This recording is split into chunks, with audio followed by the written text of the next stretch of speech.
algumas vezes as pessoas ficam um pouco confusas. Emoções têm a ver com a vida espiritual. Aonde que o diabo pode me prejudicar, até onde ele pode me prejudicar por causa de emoções que não estão restauradas. Bom, a minha resposta para você vai ser durante a live, até onde ele pode te prejudicar. Eu só adianto a você e vou dizer em todas as formas que ele pode te prejudicar, mas já adianto que ele pode sim, ele te ataca. Porque você tem um inimigo que ele é muito antigo, ele tem uma experiência incrível. A partir de Adão, ele tem 6.000 anos de experiência. Ele sabe qual é. Nós, como, por exemplo, uma pessoa magoada, ela é muito previsível. Ela se isola, ela fica emburrada. Então ele sabe, é fácil. Essa pessoa eu sei que tem fé, eu sei que ela ama Deus, eu sei que ela já aceitou Jesus como Senhor e Salvador, já se batizou, eu sei que ela tem uma trajetória, já conhece a palavra, mas ela se ofende facilmente. Então eu sei que eu não vou poder roubar a fé, porque ela lê a palavra, mas eu vou derrubar essa pessoa através da mágoa. Às vezes ele vem, ele conhece não por onisciência, ele conhece por observação. Como todo inimigo, um bom inimigo, existe inimigo bom? Não, o que eu quero dizer é estratégia, é isso que eu quero dizer. Um inimigo bom de estratégia, ele sabe o que fazer, estudar, e é isso que ele faz. Ele nos estuda há 6.000 anos, desde Adão, e ele sabe como derrotar a gente. Jesus tocou nesse assunto, lá no Getsemane, quando os discípulos falharam em ficar com ele, ele disse para os discípulos: o espírito de vocês está pronto, o problema é a carne. E quando eu ensino, eu sempre falo para vocês, Jesus não estava falando de pecado. Ali os discípulos não estavam roubando, adulterando, bebendo, não estavam mentindo. Os discípulos estavam andando com Jesus, sendo treinados, eles estavam sendo purificados, santificados, fortalecidos, crescendo em fé. Então o problema deles, claro que eles eram pessoas que erravam todos os dias, mas não tinha nenhum discípulo, a não ser Judas, em grande pecado. Mas a carne é fraca. Nossas emoções são fracas. Por que nós temos emoções fracas? Porque a gente não liga e não cuida. A nossa mente fica aberta. Você deixa a tua mente aberta para todo e qualquer tipo de ataque. As suas emoções você deixa também escancarada. Qualquer crítica, qualquer ofensa acaba com um dia seu. Então ele sabe aonde nos neutralizar. Então vamos falar de algumas atuações do diabo, aonde que ele pega, aonde que ele nos ataca, no nosso emocional, no psicológico, aonde é que ele faz isso. Eu falei que inimigo, ele estuda. E Hitler, ele estudou o seu inimigo. É claro que ele tinha muitos países que estavam contra ele, mas ele sabia que ele iria abalar muito os franceses se ele entrasse pela rua principal lá na França, passando pelo Arco do Triunfo e fazendo uma marcha triunfal, que isso abalaria muito os franceses, porque isso para os franceses era algo que ia tocar nas emoções deles. Como pode, né, entrar dessa forma no nosso país? Então foi assim que ele fez, porque ele estudou. Então ele te conhece, ele me conhece, conhece a todos nós. Eu vou falar de algumas coisas, vou enumerar. E eu separei alguns versículos também. Uma forma dele atacar você nas suas emoções é quando trazendo e te desestruturando através de uma situação de vergonha, humilhação. É assim que muitas vezes pessoas que se sentiram expostas em público, elas ficaram com baixa autoestima, elas ficaram tímidas de uma forma crônica. E eu vou ler na Bíblia uma passagem para vocês para provar isso. Porque tudo vai, a ferida vem nas suas emoções, mas depois é no teu pensamento que tudo se solidifica. Então eu vou ler para você 2 Samuel, capítulo 10. 2 Samuel, capítulo 10, começando no versículo 4 e 5. Os guerreiros de Davi, eles foram até onde Davi mandou que eles fossem, eles obedeceram. Então eles estavam fazendo a coisa certa. Muitas coisas ruins acontecem quando você está fazendo a coisa certa. Não é sempre quando você está colhendo consequências de uma escolha errada. Não, os guerreiros foram para a guerra. E uma guerra que Davi disse, vai para essa guerra. E quando eles lá chegaram, está escrito, ó, então, 2 Samuel 10, versículo 4 e 5. Então tomou Hanum, os servos de Davi, e lhes raspou metade da barba, e lhes cortou metade das vestes até as nádegas e os despediu. Só vou ler até aqui, agora vou fazer algumas perguntas, a gente está conversando aqui. Essa é uma live informal, é um bate-papo. Então, faço uma pergunta para você, o que você se sentiria se o teu inimigo, olha, o inimigo não deu um soco, não prendeu com algemas, não chicoteou, não infligiu nenhum tipo de castigo físico, nenhum tipo de sofrimento físico.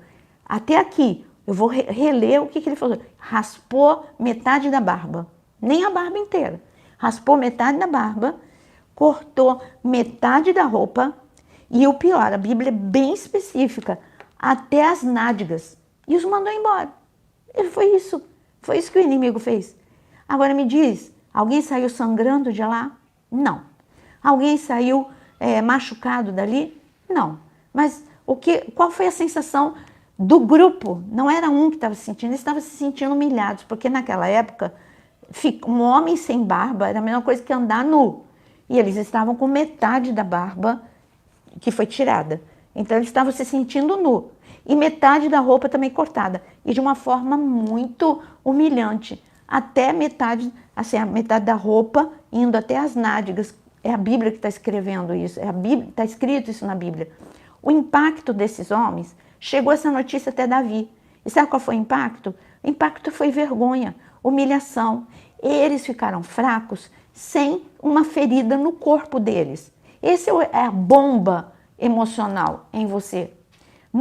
Quando a gente vive no nosso dia a dia, é fácil, ele quer te expor a situações de humilhação, quando criança, quando adolescente, ou até mesmo no trabalho, ou na igreja, as situações de humilhação e vergonha, porque você fica neutralizado, a palavra é neutralizado. Esses guerreiros não tiveram coragem, eles tinham arma, eles eram muito bem treinados, mas eles não tiveram coragem de pegar em uma arma para guerrear. Então, qual foi a atitude de Davi diante desse fato? A atitude de Davi foi... eu vou ler agora a atitude de Davi. Quando Davi foi informado, ele enviou mensageiros para encontrar esses homens, porque aqueles homens estavam sobremaneira envergonhados. A vergonha, ela pode ser, uma criança pode se sentir exposta por um professor, um comentário de um adulto na frente, ou quando pais, você sabia que a forma de repreender um filho é você chamar num canto e falar com ele, e não repreender na frente dos amigos, e não repreender na frente das pessoas? Chama no canto, disciplina, fala o que você tem que falar, porque isso é muito degradante, é muito humilhante, e isso vai deformando a personalidade.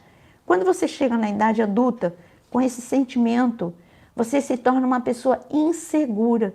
Por isso que tantas pessoas por aí, elas ficam com crenças limitantes. O que é crença limitante? Você põe na tua cabeça, eu não sei falar em público, eu não sei fazer uma live, eu estou me superando, eu estou aqui aprendendo a fazer essa live aqui no YouTube. Então você nem pensa em se superar. Esses homens ficaram como? Paralisados. Aí Davi falou o que para eles? Davi falou, fiquem em Jericó até a barba crescer. Davi mandou roupa nova para eles. Davi cuidou deles. Agora, sabe qual é a notícia que eu tenho para te dar? Você tem um Deus que se chama Jeová Rafá, um Deus que cura. E diante de toda situação, de vergonha, de humilhação.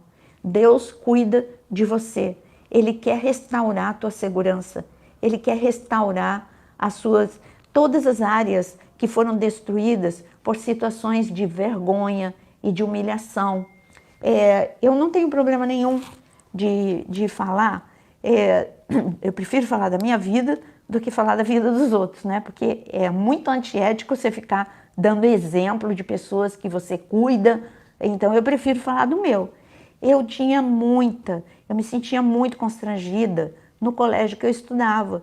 E isso, por quê? Porque eu era muito diferente das meninas, porque era um colégio de classe média alta, onde eu tinha bolsa de estudo, mas eu era muito pobre, né? Então, eu estava lá por causa de bolsa de estudo, mas tudo meu era diferente das meninas. O meu tênis, levanta a mão, né? Porque aqui a gente está conversando. Então, tem gente que não vai saber, porque é muito novinho, não vai saber do que eu estou falando. Mas o meu tênis era como é que chama? Conga. O meu tênis era Conga. Das minhas amigas era All Star. Eram outros que eu já não esqueço, mas eu sei que o meu era Conga. Só eu usava tênis Conga. Quem sabe que é tênis Conga? É um que tem um biquinho branco, depois voltou até na moda. Mas naquela época não era moda, não.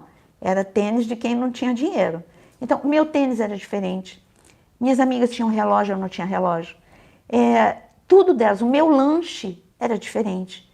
E eu enfiei na minha cabeça que pelas coisas materiais minhas, que eram diferentes dessas minhas amigas, eu coloquei na minha cabeça de que eu era inferior a elas, de que elas eram superiores a mim.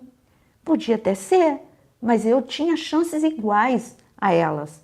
Mas eu cresci com uma timidez acentuada, muito acentuada, porque eu me sentia exposta. Tudo meu era diferente. A blusa de frio minha era diferente. Tudo era diferente. Então, uma situação, eu me tornei uma pessoa muito tímida, muito insegura. Não foi só por essa situação. Situação porque meu pai bebia e outras situações. Então, a vergonha, primeiro ele fere o teu coração. Depois que ele feriu o teu coração, aí começam a vir pensamentos na tua mente. É dessa forma que ele te ataca.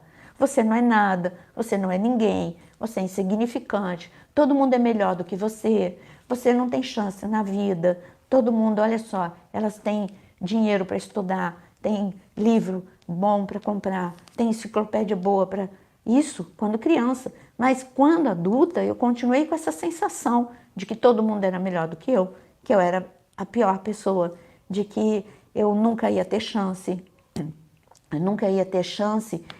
na vida, porque eu não tinha pai importante, porque eu não tive oportunidade de bons colégios, etc. e tal. Bom, e aí? A gente chega na idade adulta com todos esses pensamentos e ele continua usando. Nós precisamos tomar uma atitude.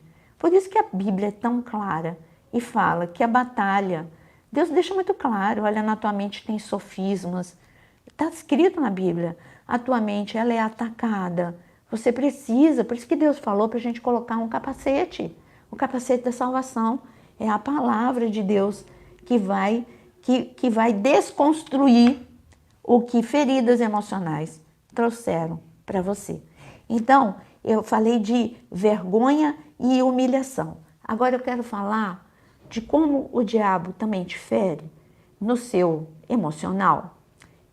Quando ele te fere no teu emocional em relação a intimidação e medo. Eu anotei tantos itens aqui, sei que a gente não vai dar tempo de tudo, e eu ainda vou reservar no final, aguarde, eu vou reservar 10 minutos, 10 a 15 minutos, para responder as perguntas de vocês. Vai anotando, não adianta me fazer pergunta agora, porque agora eu estou falando, e aí eu não vou ler, então eu não vou conseguir ler. Então, e também porque se eu for ler, vai interromper meu raciocínio. Mas deixa assim, quando eu falar, agora pode perguntar, deixa aí bem no gatilho a tua pergunta e você vai me perguntar e eu vou responder para você. Por isso, live, tá bom? Bom, mas vocês podem ir comentando aí. Eu só estou falando que Não, a imagem não está embaçada, não. Pode ver aí a tua conexão, que a imagem não está embaçada. Vamos lá. Então, eu falei de medo e intimidação. Você quer ver como que ele te ataca com medo? Isso, medo e intimidação, não é um ataque físico, é um ataque nas tuas emoções.